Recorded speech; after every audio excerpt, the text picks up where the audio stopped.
Bonjour, c'est Philippe de l'Atelier Entreprise, j'espère que vous allez bien. Aujourd'hui, on parle de crowdfunding immobilier. Alors, le financement d'entreprise ou de projet personnel a pris une autre tournure depuis l'avènement de ce qu'on appelle le crowdfunding. Littéralement, ce mot vient de l'assemblage de deux mots anglais, crowd, qui veut dire tout simplement la foule, et funding, donc le financement, ce qui donne la traduction financement par la foule. Alors, cette expression est qualifiée grossière par les spécialistes, mais elle résume bien le concept. Il se présente sous des formes et des aspects différents. Mais depuis peu, ce type de financement vise le marché immobilier. Essayons alors ensemble de percer les secrets du crowdfunding immobilier. Nous parlons d'investissement car le concept du crowdfunding immobilier est irrémédiablement lié au fait d'investir de l'argent en échange d'un rendement financier et non de la détention d'un patrimoine immobilier.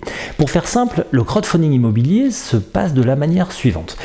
Vous souhaitez vous lancer dans la création d'entreprise et plus particulièrement la promotion immobilière. Vous trouvez un terrain pour faire construire des appartements qui seront donc destinés à être vendus, ou vous achetez une maison et décidez de faire plusieurs appartements pour faire du locatif. Vous avez donc besoin de fonds propres, en moyenne 20% du besoin en financement, pour espérer convaincre une banque de vous suivre sur le dossier donc de financement. Vous pouvez alors utiliser ce levier de crowdfunding pour collecter des fonds auprès d'une communauté d'investisseurs. Et donc cette communauté appartient à une plateforme de crowdfunding qui peut vous aider à monter le dossier de présentation et prendra donc au passage une commission, rien d'anormal jusqu'ici. Alors, quels sont les avantages et les inconvénients de ce contrat un peu tripartite, de cette logique tripartite?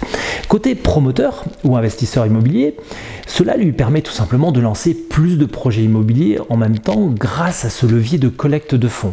Inconvénient, il peut le faire que s'il peut présenter un bon TRI, c'est-à-dire un bon rendement sur chaque opération pour intéresser les investisseurs. Côté plateforme de crowdfunding, c'est l'assurance d'avoir des dossiers faciles à présenter aux investisseurs potentiels. Pourquoi?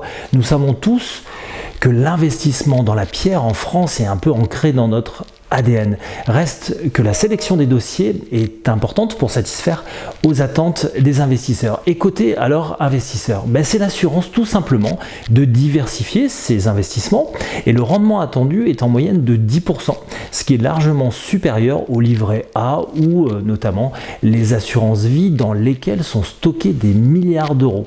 Alors le risque est minime car la plateforme joue sa crédibilité. Si elle vous apporte des dossiers qui ne tiennent pas la route, vous réfléchirez forcément à deux fois avant de refaire une opération. Alors si ça vous intéresse, vous pouvez en savoir plus tout simplement en suivant le lien qui est en dessous de cette vidéo où nous avons présenté les plateformes de crowdfunding et nous sommes rentrés dans les détails de ce type d'investissement. J'espère que cette vidéo vous aura plu, auquel cas n'hésitez pas à mettre le pouce vers le haut et je vous retrouve très bientôt pour une nouvelle vidéo. Merci, à bientôt.